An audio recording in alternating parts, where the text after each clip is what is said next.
ఓం శ్రీ గురుభ్యో నమః. అందరికీ నమస్కారం అండి. ఈరోజు మనం ఐశ్వర్య యోగం 81వ భాగం గురించి 81వ నామం, ఆ నామ మహిమ, ఆ నామం యొక్క ఫలితం గురించి తెలుసుకుందాం.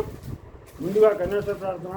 శుక్లాంబరధరం విష్ణుం శశివర్ణం చతుర్భుజం ప్రసన్నవదనం ధ్యాయేత్ सर्वविघ्नोपशान्तये.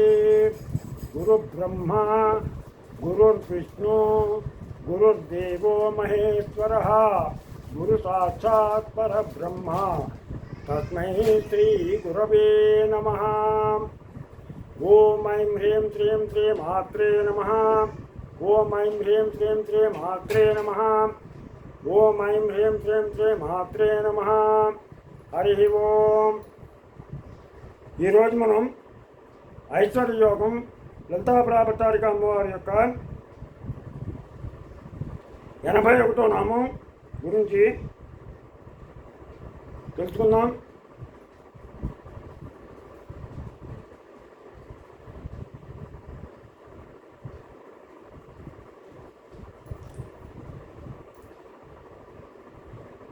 ఓం మహాపాశుపతాస్త్రాగ్ని నిర్దగ్ధాసురసైనికాయై నమః. ఓం మహాపాశుపతాస్త్రాగ్ని నిర్దగ్ధాసురసైనికాయై నమః.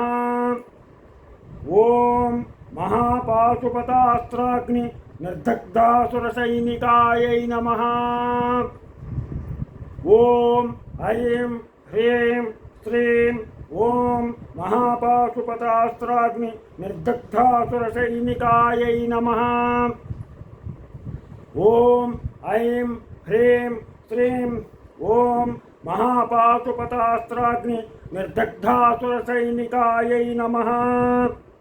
దీనికి అర్థం ఏంటంటే పశుపతే ఇదం పాశుపతం. పాశుపతం అనగా పశుపతికి సంబంధించింది.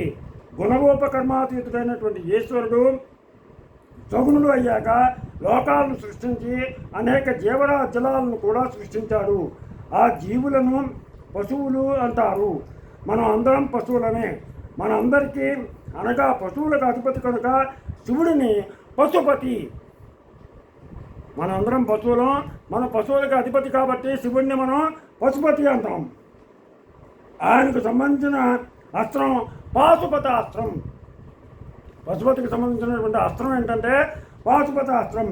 ఓం నమ శివాయ ఓం నమ శివాయ అనబడే షడాక్షరీ మంత్రాన్ని శివుడు స్వయంగా ఉపదేశించి న్యాసపూర్వకంగా ఇస్తేనే పాశుపతాస్త్రం నరులకు లభ్యమవుతుంది. అర్జునుడికి శివుడు ఇచ్చింది ఈ పాశుపతమే. ఈ మహాపాశుపతం పాశుపతం కన్నా 1000 రెట్లు శక్తివంతమైన అస్త్రం.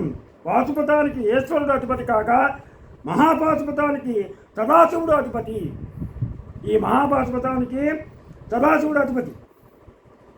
కామ క్రోధాతులతో అలమటించే క్రూర రాక్షసులు, బండాసుర సైనికులు, వీరిని సంహరించడానికి మహాపాశుపతాస్త్రాగ్ని అమ్మవారు ప్రయోగించింది. ఈ అస్త్రం నుండి పుట్టిన తీవ్రాగ్ని బంధుని సైనికులను తగలబెట్టి వేసింది అని పై మంత్రం అర్థం. నభము అనగా ఆకాశం. నభం అంటే ఆకాశం. మరుత్తు అనగా గాలి. మరుత్తు అనగా గాలి. సికి అనగా అగ్ని. వారి అనగా నీరు. జ్యా అనగా భూమి. ఈ పంచభూతాల్లోని మొదటి అక్షరాలన్నీ కలిపితే నమశివాయ అనే పంచాక్షరి మంత్రం తయారవుతుంది. సత్యోజాతం, వామదేవం, అఘోరం, తత్పురుషం, ఈశానం అనబడే శివుని 5 ముఖాల నుండి పంచభూతాలు పుట్టాయి. వాటి నుండి పంచాక్షరి పుట్టడం కాదు, పంచాక్షరి నుండి పంచభూతాలు పుట్టాయి. తద్వారా భువన మండల బ్రహ్మాండాలు పుట్టాయి. ఇన్ని లోకాల్లోని జీవులు విపరీత ప్రవర్తన పొందకుండా చూడాలంటే వారిని నియంత్రించే దివ్యశక్తి ఈ పాశుపతం. అవిద్య, అజ్ఞానాలు, బండాసుర సైన్యం వాటిని నశింపచేసే జ్ఞానాగ్ని మహాపాశుపతాస్త్రాగ్ని. దీనిని తన అదుపులో ఉంచే శక్తి ఒక్క జగన్మాతకే ఉంది. అది ఈ మంత్రం యొక్క అర్థం. ఈ మంత్రం ఫలితం ఏంటంటే భర్త వ్యసనాల పాలైనప్పుడు భార్య 6 నెలలు రోజు ఈ మంత్రాన్ని రోజుకి 27 సార్లు కనుక పఠించినట్లయితే ఆ దుర్వ్యసనాల నుంచి విముక్తులవుతాడు. అలాగే పిల్లలు పాడైపోతున్నప్పుడు తల్లిదండ్రులు ఈ మంత్రాన్ని 3 నెలల పాటు రోజుకి 108 సార్లు చెప్పిస్తే వాళ్ళు ఆ పిల్లలు దారిలో పడతారు, బాగుపడి కుటుంబానికి అండగా ఉంటారు. అలాగే తరచుగా కుటుంబంలో కలతలు రేగుతున్నా లేదా ఇంట్లో తరచుగా మరణాలు సంభవిస్తున్నా, రోగాలు పెరుగుతున్నా శుక్ర ఆదివారాల్లో ఈ మంత్రాన్ని 1008 సార్లు, శుక్రవారం ఆదివారం 1008 సార్లు చెప్పిస్తే ఆ దోషాలు పోయి వాళ్ళు సుఖంగా ఉంటారు. జ్ఞానం కావాలని కోరుకునేవారు తెల్లవారుజామున 4 గంటలకి ఈ మంత్రాన్ని యథాశక్తి జపం చేసుకోండి.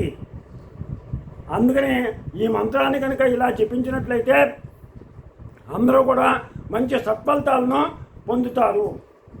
ఈ 81వ నామం ప్రతి ఒక్కళ్ళు కూడా అవకాశం ఉన్నంత మట్టికి ప్రతి ఒక్కళ్ళు కూడా రోజుకి వీలైనంత సార్లు పఠించండి. ఆ లలితాపరాపట్టారిక అమ్మవారి యొక్క కృపకు పాత్రులవ్వండి. ఓం మహాపాశుపతాస్త్రాగ్ని నిర్దగ్ధాసుర సైనికాయై నమః. ఓం మహాపాశుపతాస్త్రాగ్ని నిర్దగ్ధాసుర సైనికాయై నమః. ఇలాగే ఈ మంత్రాన్ని వీలైనంత సార్లు మీరు పఠించి ఆ లలితాపరాపట్టారిక అమ్మవారి యొక్క కృపకు పాత్రలవుతారని ఆశిస్తూ, మీకు నా ఛానల్ కనుక నచ్చినట్లయితే సబ్స్క్రైబ్ చేయండి. అలాగే లైక్ చేయమని కోరుతూ మీ రాపాక వెంకట ప్రభాకర్ బాబు.